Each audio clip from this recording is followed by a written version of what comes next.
Hola, bienvenido a Solución de Problemas. Típicamente para la solución de problemas industriales, temas de calidad, temas de productividad, lo que hacemos primero es definir claramente cuál es el problema que queremos resolver. Después determinamos cómo vamos a medir el problema, esto es establecer métricos, y luego recolectamos datos para evaluar nuestro desempeño inicial, nuestro desempeño antes de las mejoras. Eso es lo que llamamos el baseline o la línea base. No obstante, antes de ponernos a investigar las causas del problema, plantear hipótesis, luego hacer experimentos, analizar estadísticamente los datos, lo que hacemos es validar la confiabilidad del sistema de medición. Esto es, si nuestros datos de nuestro métrico no son confiables, pues entonces el análisis no va a ser confiable, las soluciones a las que lleguemos no van a ser correctas y por lo tanto las acciones no van a ser efectivas. Pues bien, justamente el consejo es exactamente el mismo. Cuando vayas a solucionar un problema, antes de empezar a analizar las posibles causas del problema, antes de ponerte a investigar, lo que debes de validar es si realmente existe ese problema. Porque puede ser que tú pienses que algo está pasando cuando en la realidad no está pasando. Pues bien, en este video estaremos hablando sobre eso, sobre validar la realidad, validar lo que tú piensas que está pasando, lo que crees que es un problema, porque posiblemente no lo es. Mi nombre es Manuel Iñán y he sido consultor para la solución de problemas de calidad y productividad en docenas de empresas alrededor del mundo durante más de 20 años. Si bien he dado servicios en 20 países en 4 continentes, el hecho de tener al mercado más grande del mundo como vecino de México me ha permitido dar consultoría y capacitación en diversas localidades de casi una veintena de empresas en los Estados Unidos de Norteamérica. Algunas de estas empresas son BP en Seattle, Washington, Anchorage y North Slope, cerca de Deadhorse, en Alaska, Carson, en California, Chicago, Illinois y Oregon, Ohio. También en Houston y Texas City, en Texas. La otra empresa es Gates, en Springdale, Arkansas, Denver, Colorado.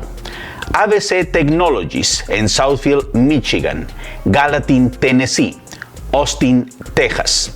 Ballard en Bend, Oregon. The Six Sigma Academy en Scottsdale, Arizona y en New York. ADT en Jacksonville, Florida. Federal Mogul en Detroit, Michigan, en Cambridge y en Toledo, Ohio. Citizens Bank en Providence, Rhode Island. Tyco en Boca Raton, Florida. TRW en Winona, Minnesota. Buckland en Laredo, Texas. Cadence Innovation en Troy, Michigan. Bosch Security Services en Fairfield, New York. Emerson en San Luis, Missouri. Kodak en Rochester, Nueva York. MetLife en New York. Grupo Antolin en Auburn Hills, Michigan. En Hopkins, Kentucky y en Marion, Ohio. Ahora pretendo que las técnicas y herramientas utilizadas en el ámbito empresarial sean de utilidad en la solución de cualquier tipo de problema mediante apoteosis. Apoteosis, sueño con un mundo que se ocupa y no se preocupa, que se haga cargo de los problemas que lo abruman. Apoteosis, que la gente deje de ser víctima de circunstancias y emociones, que controlen sus situaciones. Apoteosis, que tomen control de sus vidas, que construyan un mejor futuro para ellos y quienes los rodean. Apoteosis.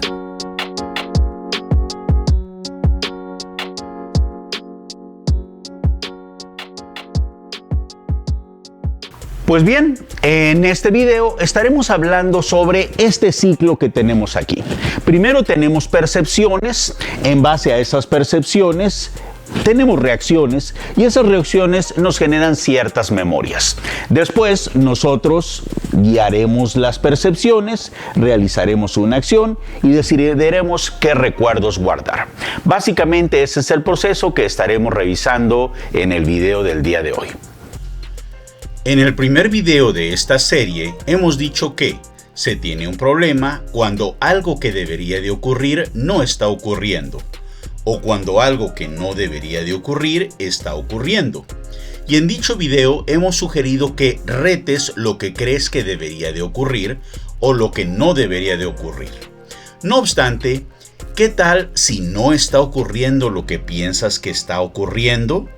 ¿O si está ocurriendo lo que dices que no está ocurriendo? En este video justamente hablamos de validar tu realidad, pues posiblemente no es la realidad. La tesis de este video es la siguiente. Supongamos que el círculo rojo que aparece en pantalla es la realidad. No obstante, tú crees que la realidad es el cuadrado verde, que está sobrepuesto pero desfasado del círculo. Si preguntas a tu mejor amigo o pareja cuál es la realidad, entonces te dirá que la realidad es el triángulo azul que también aparece sobrepuesto, pero con un diferente desfase respecto al círculo rojo. Y si preguntásemos a alguno de tus vecinos, diría que la realidad es el polígono amarillo, que aparece con otro desfase con respecto al círculo rojo. De forma que, ante la pregunta ¿quién conoce la realidad?, la respuesta es todos y nadie. Hay una parte de la realidad que todos ven. Hay otra parte de la realidad que nadie ve. Hay una parte de la realidad que solo tú ves, otra que solo tu amigo ve y otra que solo tu vecino ve. Hay una parte de la realidad que tú y tu amigo ven, pero no lo ve tu vecino. Hay otra que tú y tu vecino ven, pero no lo ve tu amigo. Y otra que tu amigo y tu vecino ven, pero tú no la ves.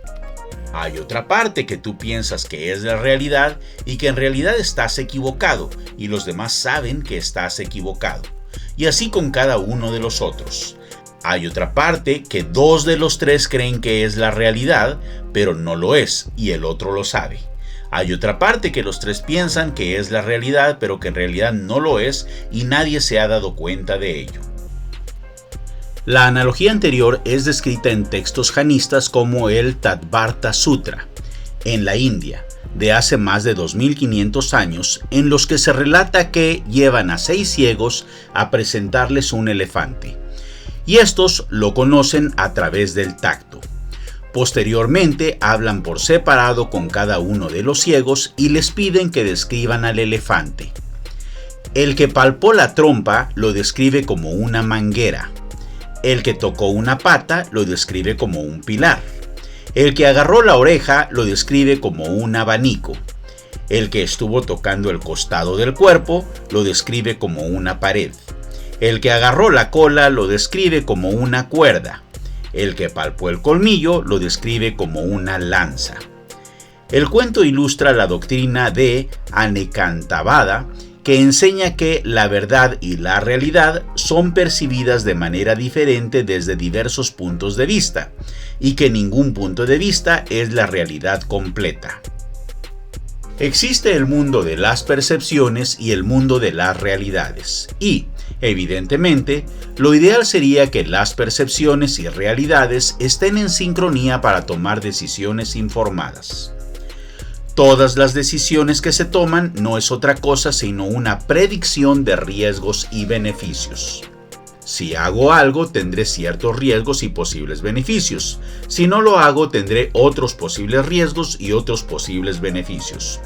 O bien, si decido hacer A en lugar de B, puede pasar X, pero si hago B en lugar de A, puede pasar Y, etc.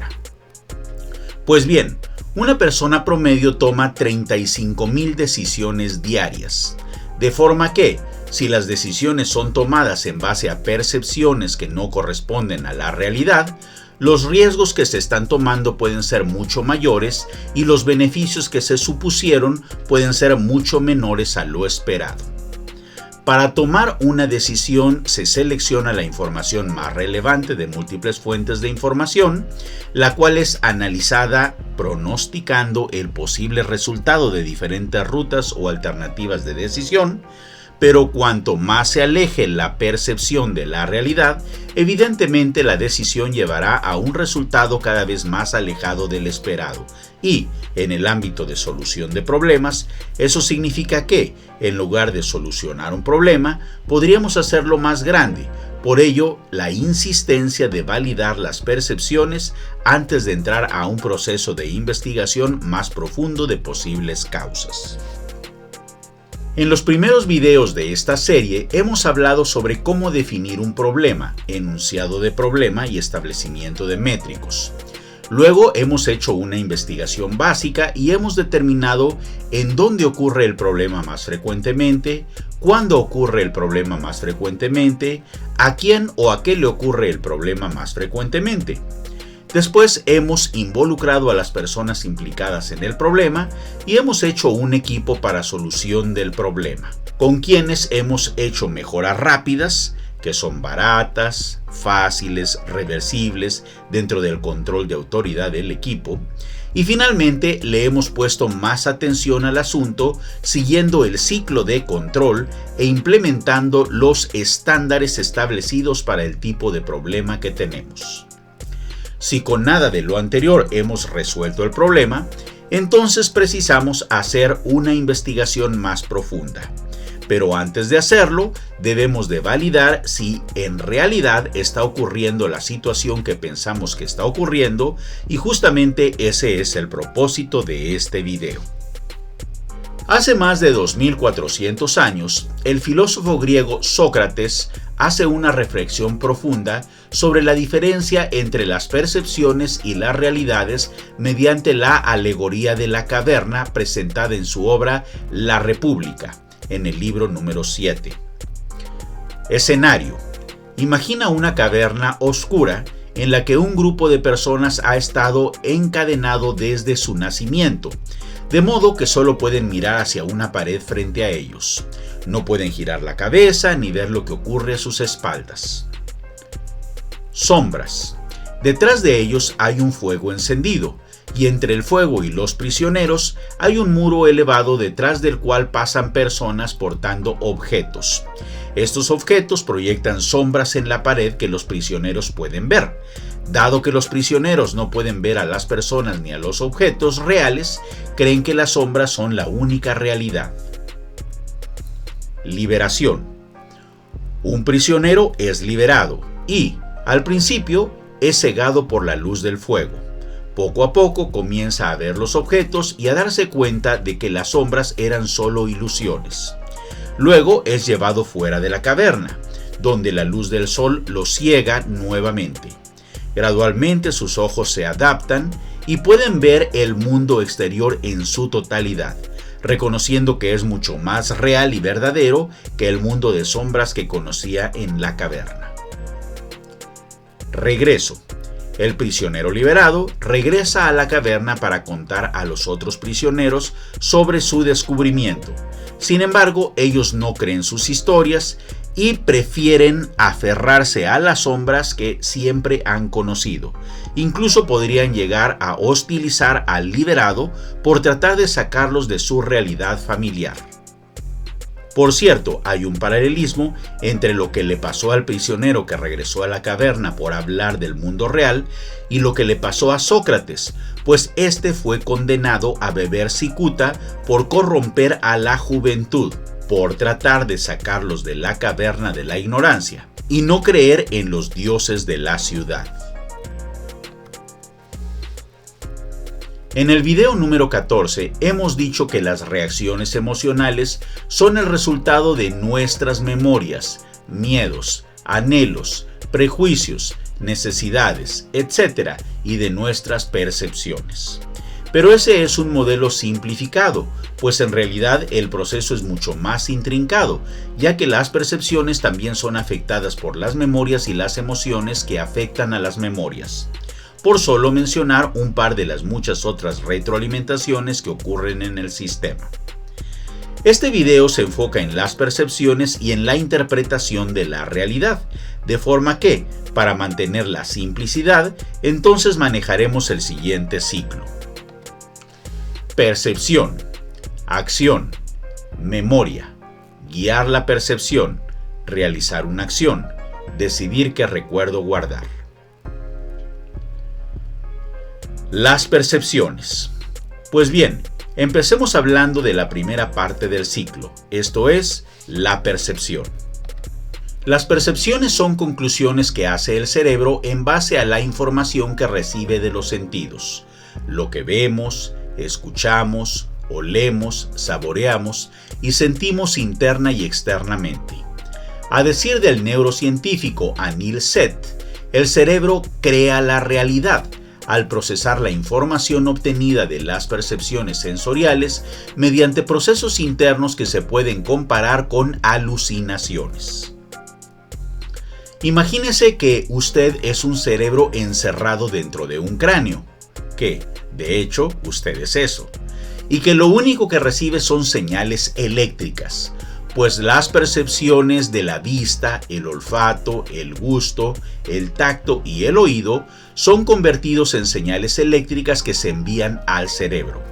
Así que, evidentemente, el cerebro no conoce la verdadera realidad, sino que interpreta las señales eléctricas generadas a partir de los sentidos y construye su realidad en base a algoritmos aprendidos durante la infancia y construidos con la experiencia.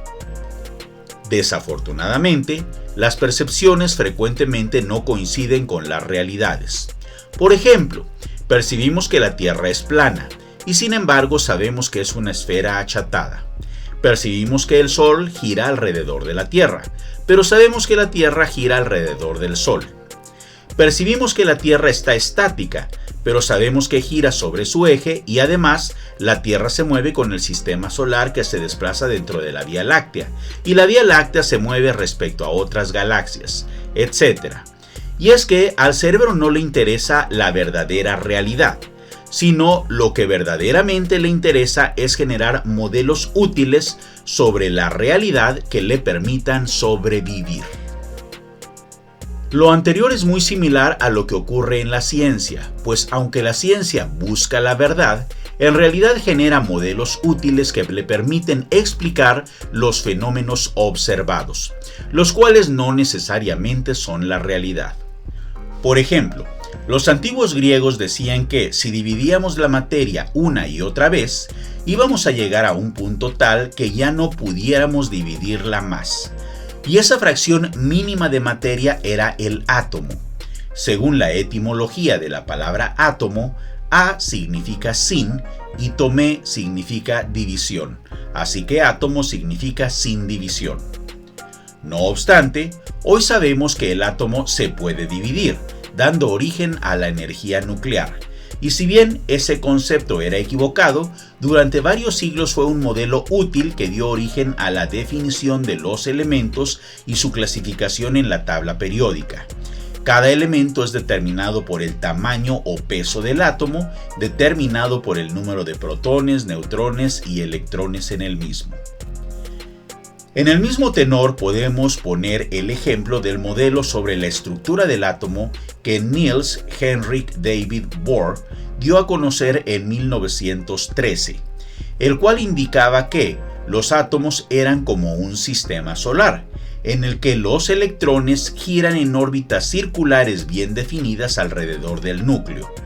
Y si bien en su momento fue un modelo revolucionario que permitió grandes avances en la ciencia, pues 1. Indujo el concepto de cuantización de la energía en los electrones. 2. Explicó con éxito el espectro de hidrógeno, algo que ningún modelo anterior lo había logrado. 3. Sentó las bases para la física cuántica moderna, fusionando ideas clásicas y cuánticas. 4. Proporcionó una explicación teórica para la estabilidad del átomo. 5. Abrió la puerta para avances futuros en la comprensión de la estructura atómica y la interacción entre la luz y la materia. No obstante, hoy en día sabemos que tiene varios errores y limitaciones que fueron evidentes a medida que avanzaba la física cuántica. Los principales errores del modelo son los siguientes. 1. Incapacidad para explicar átomos más complejos. 2. No considera el principio de incertidumbre de Heisenberg. 3. Incompatibilidad con la mecánica cuántica. 4. No explica los detalles finos del espectro de hidrógeno. 5. No considera los efectos relativistas. 6. Ignora el efecto Zeeman. Y debido a lo anterior, el modelo atómico de Bohr fue reemplazado entre 1925 y 1930 por el modelo cuántico moderno, basado en la ecuación de Schrödinger, que describe mejor el comportamiento de los electrones en términos de probabilidad y funciones de onda. Y es que tanto la ciencia como los individuos generamos conocimiento haciendo un esfuerzo sistemático por comprender, describir y predecir cómo funciona el mundo real. Solo que la ciencia lo hace con el propósito de ganar conocimientos verificables para controlar los fenómenos naturales, mientras que los individuos generan conocimiento que se ajuste a los modelos mentales que le permitan sobrevivir. El método científico consiste en lo siguiente. A partir de un problema, se plantea una hipótesis. 2. Luego se recolectan datos mediante experimentos o la observación. 3. Al analizar e interpretar la información, se genera nuevo conocimiento verificable. 4. No obstante, este nuevo conocimiento induce nuevas preguntas y con ello surgen nuevas hipótesis. 5. Se repite el ciclo de generación de datos, interpretación y nuevo conocimiento. Si bien, gracias al método científico, hoy en día la humanidad vive uno de los mejores momentos de su historia, a pesar de lo que se diga, la ciencia continuamente comete errores.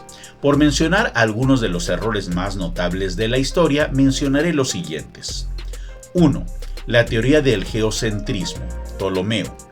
Durante siglos se creyó que la Tierra era el centro del universo. 2.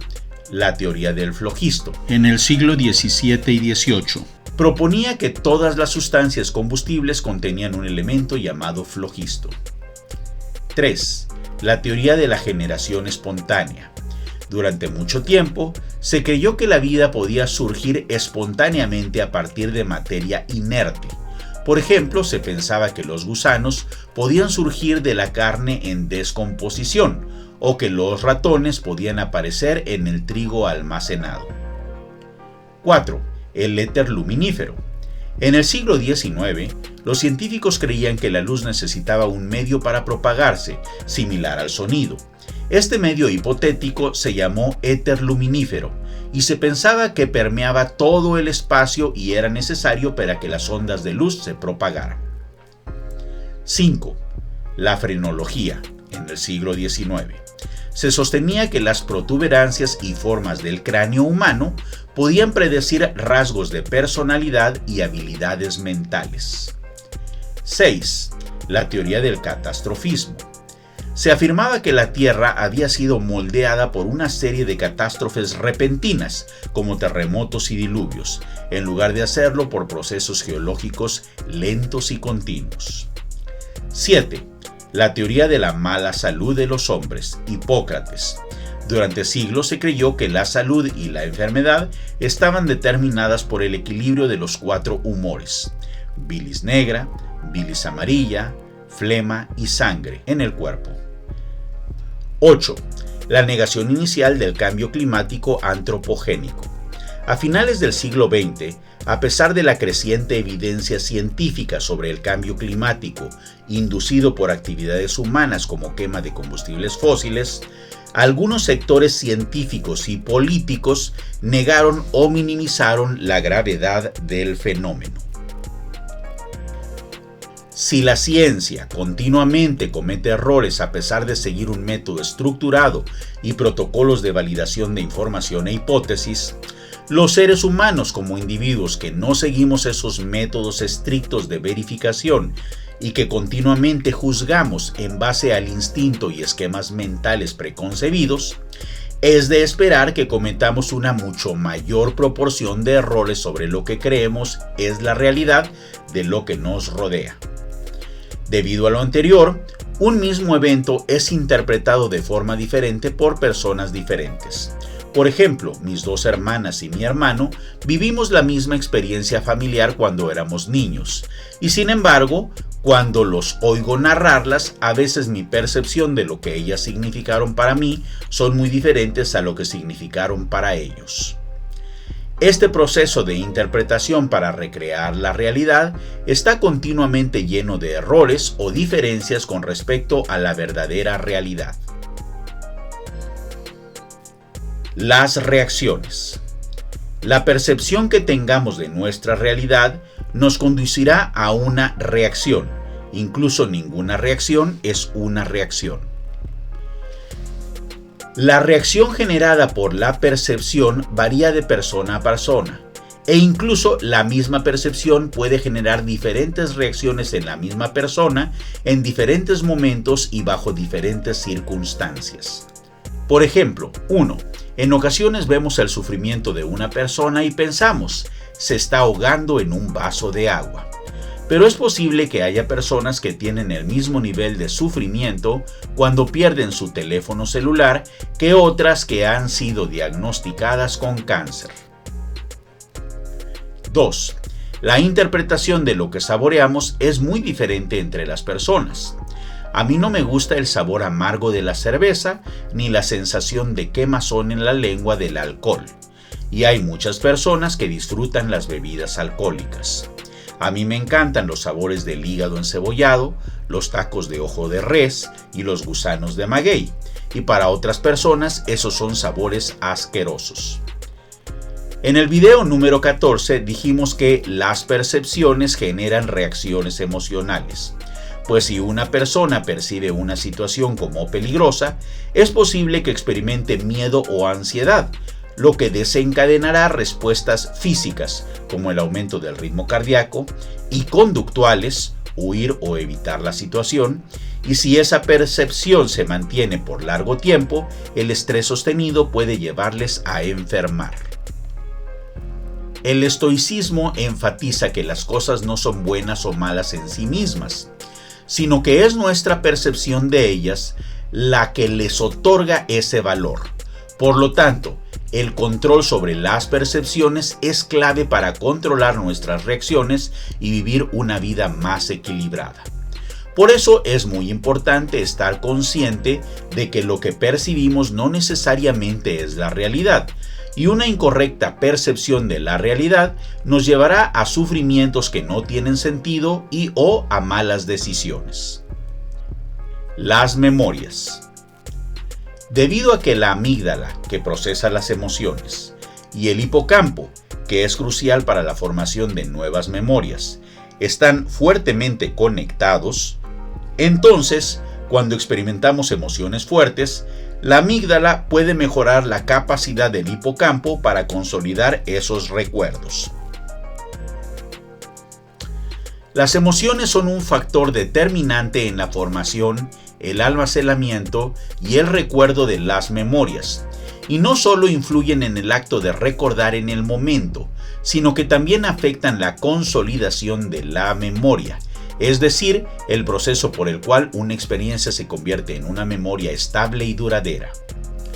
Las experiencias asociadas con emociones fuertes, como el miedo, la alegría o el dolor, tienden a consolidarse más rápido y de forma más efectiva que aquellas que no generan una respuesta emocional intensa, y por lo tanto las memorias ligadas a las emociones fuertes están más consolidadas. No obstante, también es importante saber que las emociones también pueden distorsionar los recuerdos. Un evento muy emocional puede ser recordado de manera más vívida, pero no necesariamente con mayor precisión. También es importante señalar que la reconstrucción del recuerdo puede verse afectada por el estado emocional actual de la persona. Por ejemplo, si alguien está triste, es más probable que recuerde eventos del pasado con tonalidad negativa, lo que demuestra cómo las emociones influyen en la perspectiva y la interpretación de los recuerdos. Guiar la percepción. Kia Nobre, neurocientífica cognitiva de la Universidad de Oxford, dice que la percepción de la realidad es una construcción de la mente, no es la realidad del mundo físico. Y explica en entrevista con Eduardo Punset 5 recursos que utiliza el cerebro para hacerse una idea de lo que sucede en su entorno. 1. Cuando al cerebro le llama algo la atención, entonces fija su atención en ello, y eso hace que la percepción de tiempo sea diferente. La percepción del tiempo en el cerebro varía dependiendo de la cantidad de estímulos, lo novedoso que sean y la atención que le ponemos. Por ejemplo, cuando vivimos una situación peligrosa, el tiempo parece alargarse y todo pasa frente a nosotros a cámara lenta, pues nuestro cerebro registra todos los sucesos en cada instante, y como el cerebro registra más información de lo normal, tenemos la sensación de que el tiempo se expande. 2. El cerebro puede ver cuando mucho 2 cosas en un momento dado, pero tenemos la sensación de verlo todo porque el cerebro está prediciendo el resto de las cosas. El cerebro está constantemente adelantándose a lo que está ocurriendo y haciendo conjeturas. Nuestra atención es selectiva, amplifica y filtra la información que recibe del mundo exterior conforme a nuestros propios propósitos y deseos, creando hipótesis del mundo que, junto a nuestras memorias, guían y manipulan la información sensorial para crear nuestra realidad particular. 3. En la memoria se guarda lo que elegimos del entorno porque en su momento nos parecieron interesantes, peligrosos o útiles. 4. Nuestra experiencia es el ciclo de influencia mutuo entre guiar la percepción, realizar una acción y guardar un recuerdo. Y los recuerdos cambian constantemente la forma de percibir el mundo. Después solo elegimos aquella parte del mundo que nos resulta relevante. La conservamos en la memoria y esto cambia nuestra forma de percibir el mundo y así sucesivamente. 5. La intuición es el resultado del largo proceso de aprendizaje de nuestro proceso de adaptación como seres humanos, pues es un conjunto de recuerdos que nos permiten optimizar nuestro comportamiento en cada momento. Para ejemplificar que, como dice la neurocientífica Kia Nobre, sobre que la percepción de la realidad es una construcción de la mente, influenciada por predicciones de cada individuo, afectadas por sus memorias y experiencias, veamos el siguiente ejemplo. En pantalla se muestra una famosa ilusión visual creada por el artista Sandro Del Prete. La imagen se titula Mensaje de amor de los delfines. Pues bien, varios experimentos informales y anécdotas dicen que los niños no pueden identificar a la pareja que está intimando porque no tienen la mente asociada a ese escenario. Lo que ellos ven son los 9 delfines que aparecen dentro de la botella. El ejemplo anterior es una muestra de lo que son los sesgos cognitivos. Según la Wikipedia, los sesgos cognitivos son una especie de condición cognitiva permanente. Son tendencias a buscar e interpretar selectivamente los datos de forma que confirmen las propias creencias.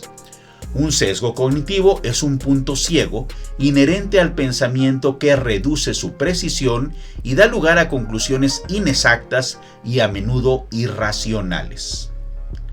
Los sesgos cognitivos son útiles para el cerebro, pues este tiene necesidades y limitaciones que le impiden procesar toda la información disponible para tomar decisiones en tiempo real que le ayuden a la supervivencia del individuo.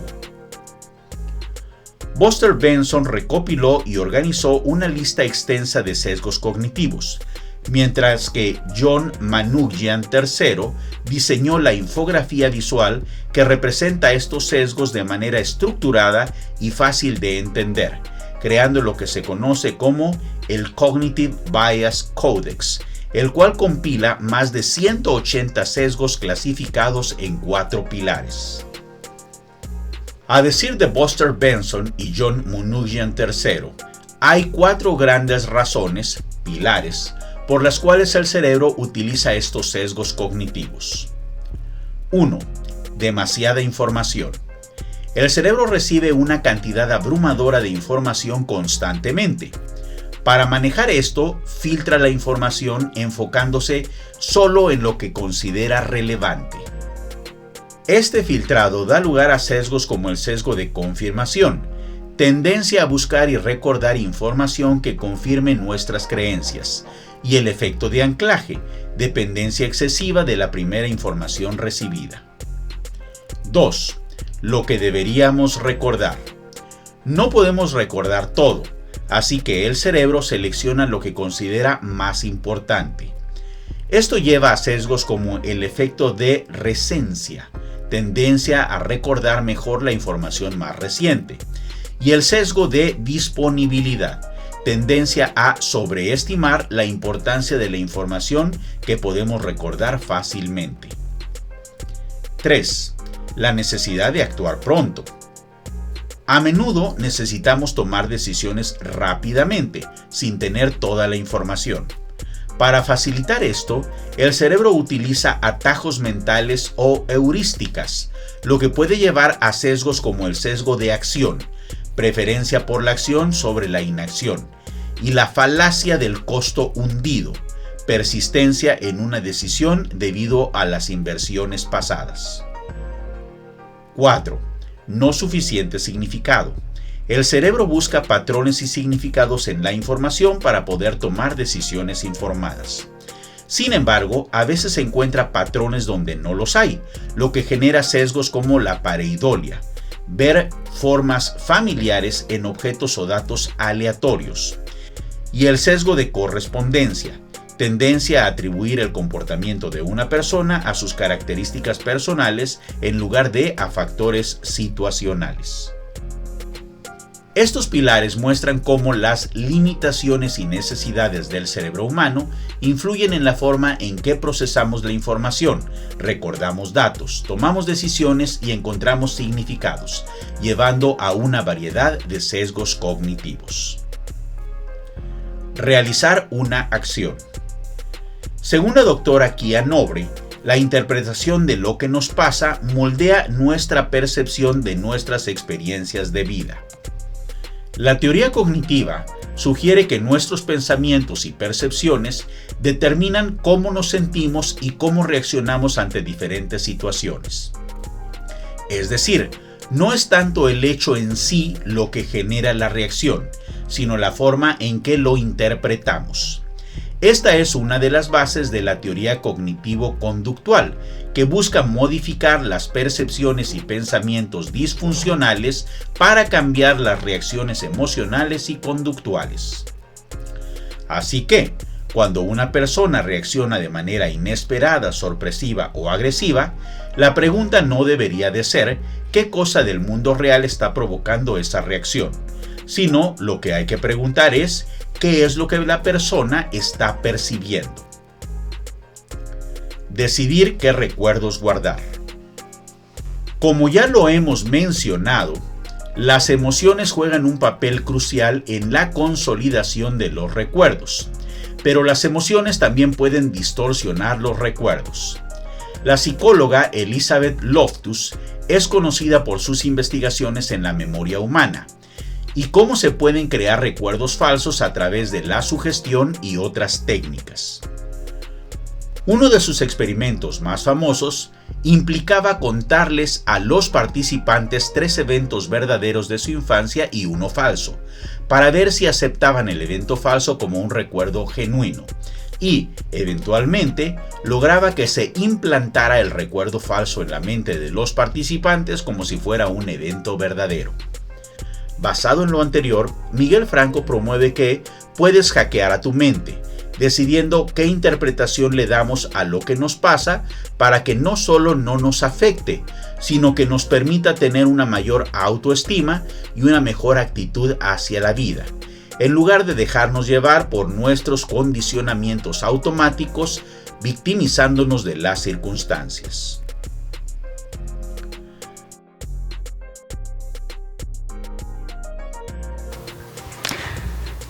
Frecuentemente los green belts que entreno o los black belts que entreno, los expertos en solución de problemas, o yo mismo cuando voy a empresas a ayudar a solucionar problemas de calidad o productividad, encontramos que cosas que los ingenieros pensaban que no eran relevantes para la calidad resultan ser los factores vitales que hay que controlar.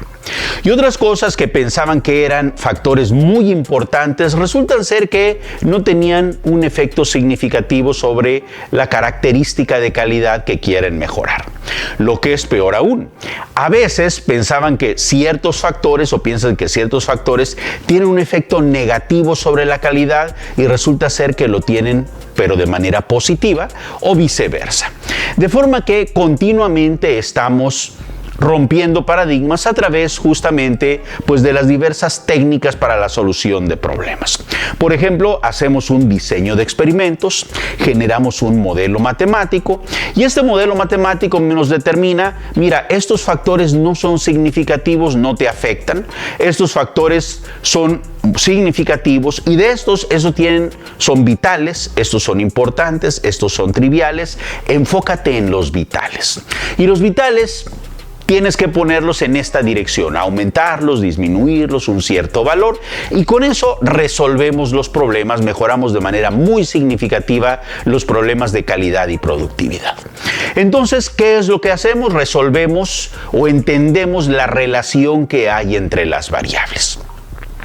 En realidad, lo que estamos haciendo es descubriendo la verdad.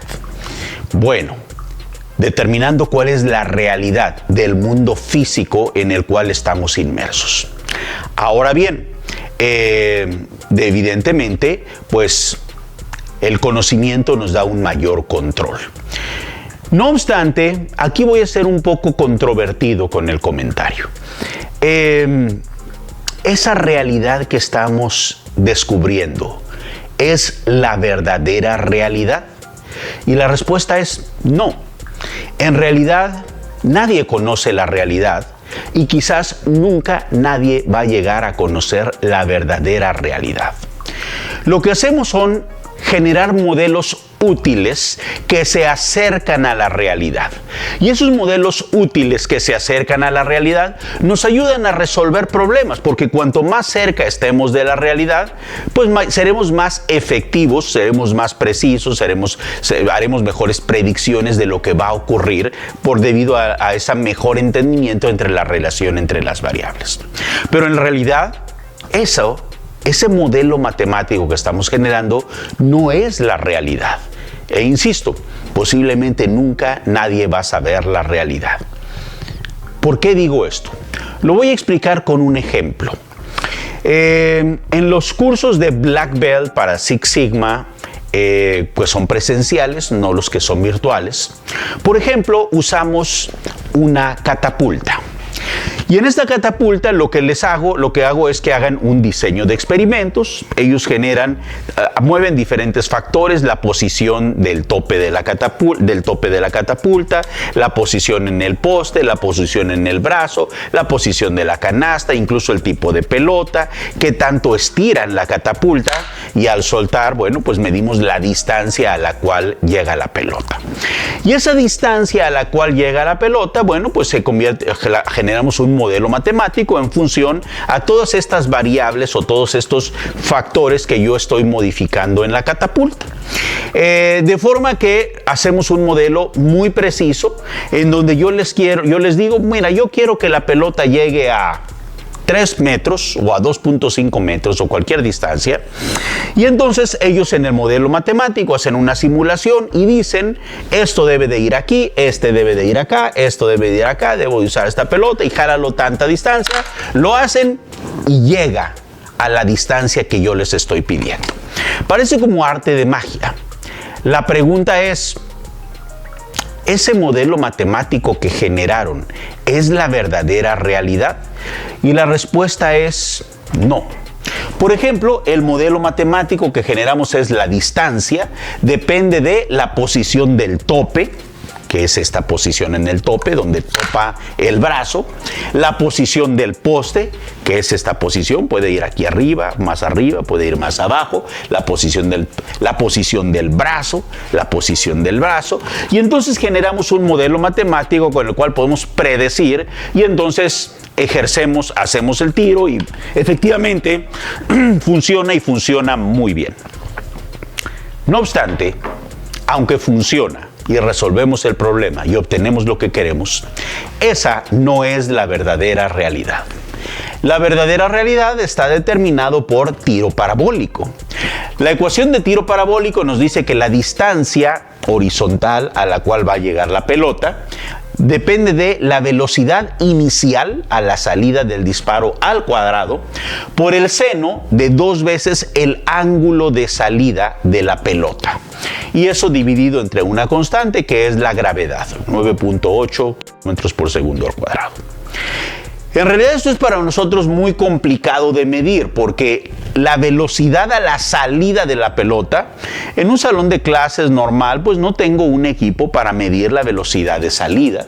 El ángulo pues podría ser una estimación, pero en realidad tampoco tengo por ahí cómo mido a la salida exactamente qué ángulo tiene la pelota, etc.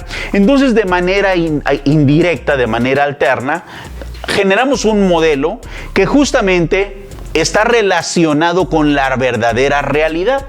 Por ejemplo, la velocidad de salida depende de qué tan tensa está esta liga.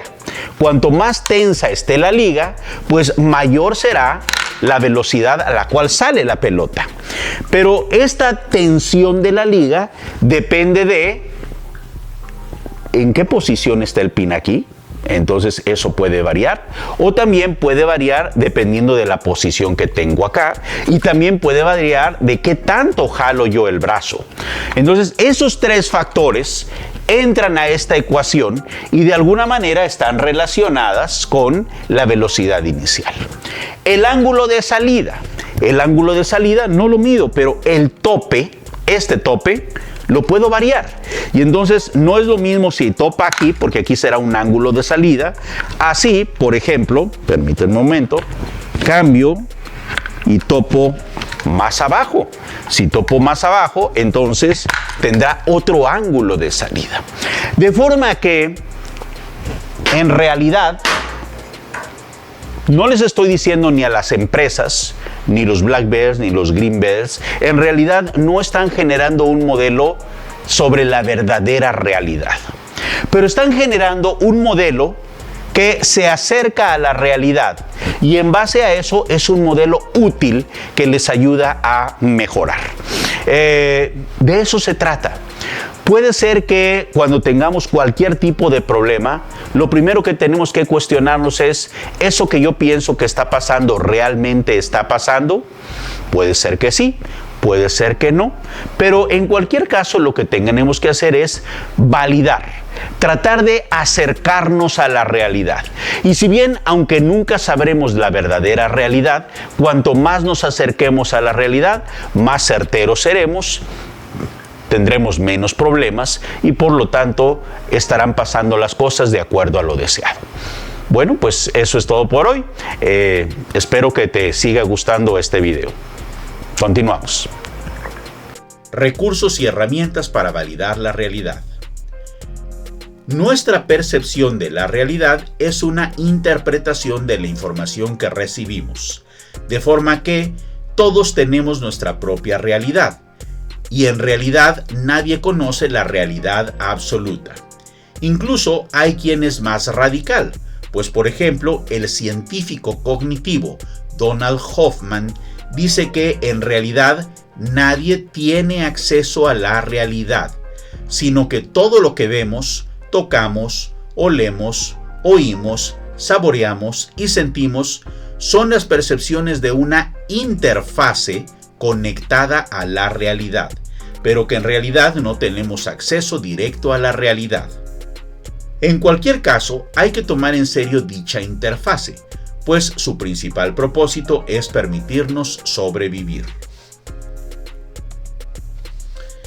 Desde el punto de vista de solución de problemas, Antes de hacer un análisis de causa raíz, es requerido validar si realmente está pasando lo que creemos que está pasando, o si no está pasando lo que creemos que no está pasando. Validar si nuestras percepciones corresponden a la realidad puede ser un desafío, pero hay varios enfoques y técnicas que podemos utilizar para acercarnos a una comprensión más objetiva de la realidad. Según el ChatGPT, algunas estrategias útiles son: 1. Buscar evidencia contraria.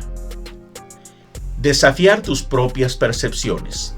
Intenta buscar información o evidencia que contradiga tus creencias y percepciones. Esto te ayudará a considerar otros puntos de vista y a cuestionar tus suposiciones. Experimentación. Realiza pequeñas pruebas o experimentos para verificar si lo que percibes se alinea con la realidad objetiva. 2. Consultar fuentes diversas y confiables. Fuentes de información. Consulta varias fuentes de información confiables y diversas para obtener una imagen más completa y precisa de la realidad. Opiniones de expertos. Busca la opinión de expertos en el tema que estás evaluando, ya que su conocimiento y experiencia puede ofrecer una perspectiva más objetiva. 3. Feedback de otros. Obtener retroalimentación. Pide a otras personas que te den su opinión sobre tus percepciones. Diferentes perspectivas pueden ayudarte a identificar sesgos y errores en tu propio juicio. Entorno social. Mantén una red social diversa para exponerte a diferentes puntos de vista y experiencias.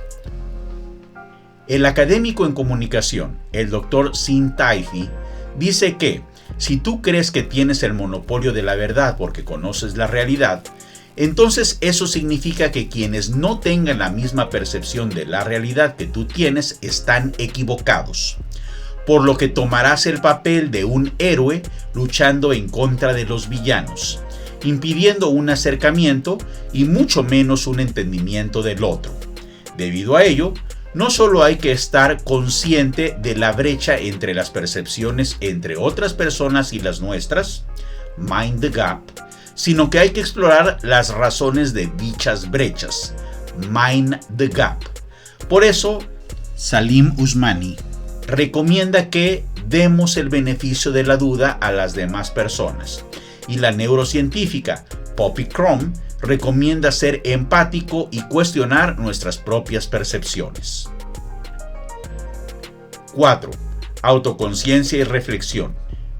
Conciencia de sesgos. Educarte sobre los sesgos cognitivos comunes, como el sesgo de confirmación, puede ayudarte a ser más consciente de las formas en que tus percepciones pueden estar distorsionadas. Reflexión personal. Tómate el tiempo para reflexionar sobre tus percepciones y cómo éstas pueden estar influenciadas por tus emociones, experiencias pasadas y contexto social. 5. Método científico. Pensamiento crítico. Utiliza el pensamiento crítico y el razonamiento lógico para evaluar tus percepciones. Pregúntate si tienes suficiente evidencia y si tus conclusiones son razonables. Método científico. Aplica el método científico, formulando hipótesis, recolectando datos y analizando los resultados de manera objetiva. 6. Herramientas tecnológicas y psicológicas. Pruebas psicológicas.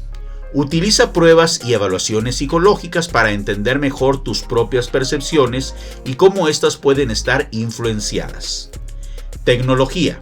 Herramientas como encuestas, estudios de mercado y análisis de datos pueden proporcionar información objetiva que contrarreste percepciones subjetivas.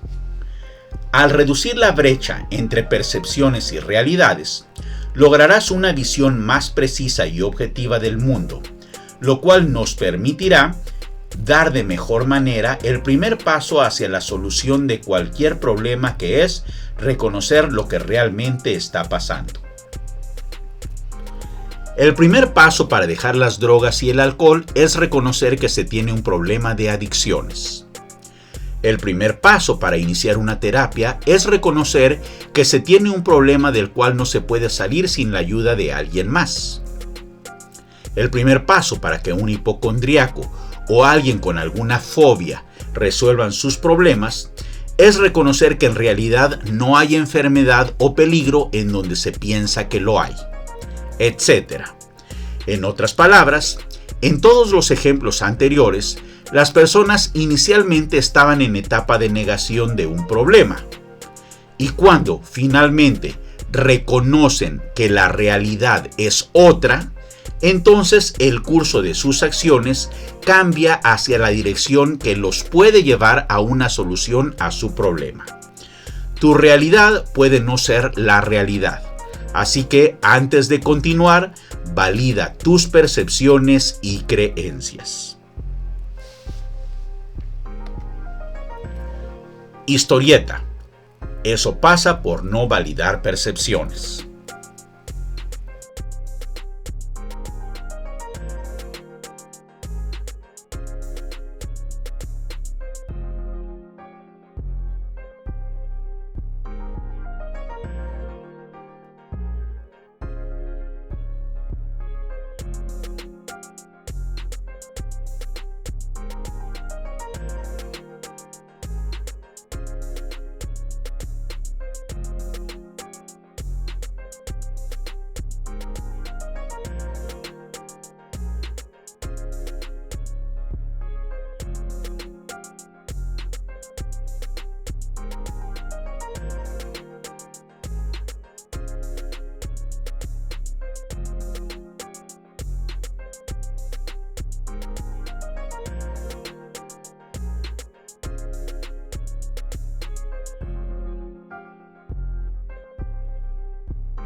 Analizando la historieta.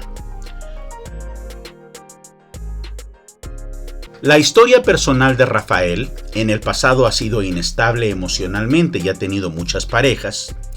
Aunado a las ideas preconcebidas sobre Pachita, la considera coqueta, y a que la información recibida es insuficiente y relacionada a temas íntimos, lencería, hicieron que los sesgos cognitivos de Fulgencia la llevaran a hacer una interpretación incorrecta de la realidad.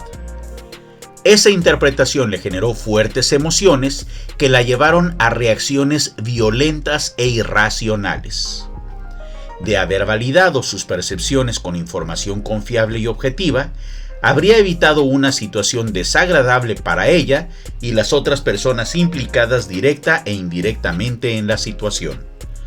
Rapeando la lección, validando las percepciones. El problema aparece cuando algo no pasa. Lo que debería fluir se queda en la plaza. O cuando lo que creemos está sucediendo. Es solo un reflejo que estamos viendo. Antes de resolver lo que no puede existir, hay que ver la verdad sin resistir.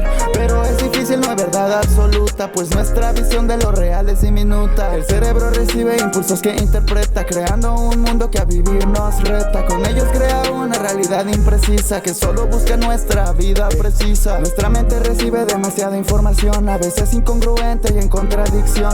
Para actuar rápido y no tener dudas, a los sesgos recurre y la verdad oculta. Para comprobar lo que percibimos, hay distintas formas que elegimos. Hacer experimentos y pruebas concretas, pues ver para creer no son palabras huecas. Consultar fuentes y expertos diversos para obtener datos firmes y tersos. Pedir a otros una opinión sincera y exponernos a diversidad verdadera. Aunque la verdad absoluta no hallarás, las validaciones un modelo útil te darán. Es lo que necesitas en conclusión, para ver si enfrentas algo que ocupa una solución.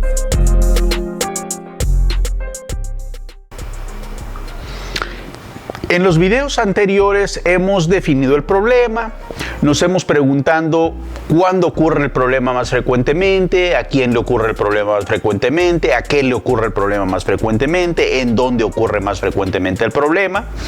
Hemos hecho acciones rápidas, soluciones rápidas, hemos hecho incluso con algunas personas definido algunas mejoras rápidas y también hemos asegurado ciertos estándares, cosas que ya sabemos que teníamos que hacer, pues las hacemos, cosas que ya es del dominio público que hay que hacer, pues los hacemos para resolver el problema. No obstante, si no hemos resuelto el problema, entonces tendremos que entrar a una investigación más profunda. Pero antes de entrar a una investigación más profunda, tendremos que validar si realmente está pasando lo que creemos que está pasando. Recordemos que tenemos un problema cuando está pasando algo que no debería de pasar o cuando no está pasando algo que debería de pasar. Pero la gran pregunta es, ¿realmente está pasando o no está pasando lo que creemos que está pasando o no está pasando? Así que hay que validar. Lo primero es retarme a mí mismo. ¿Estoy seguro de lo que pienso? Buscar otras fuentes, consultar otros expertos, recolectar algunos datos, etcétera. De eso hemos hablado el día de hoy. Si ya has validado que efectivamente existe el problema y es real, que no está en tu mente, que no es una imaginación, que no es una percepción incorrecta, entonces tendremos que entrar a un proceso más profundo de investigación, el cual veremos en los siguientes videos. No olvides suscribirte a este canal. Hasta la próxima.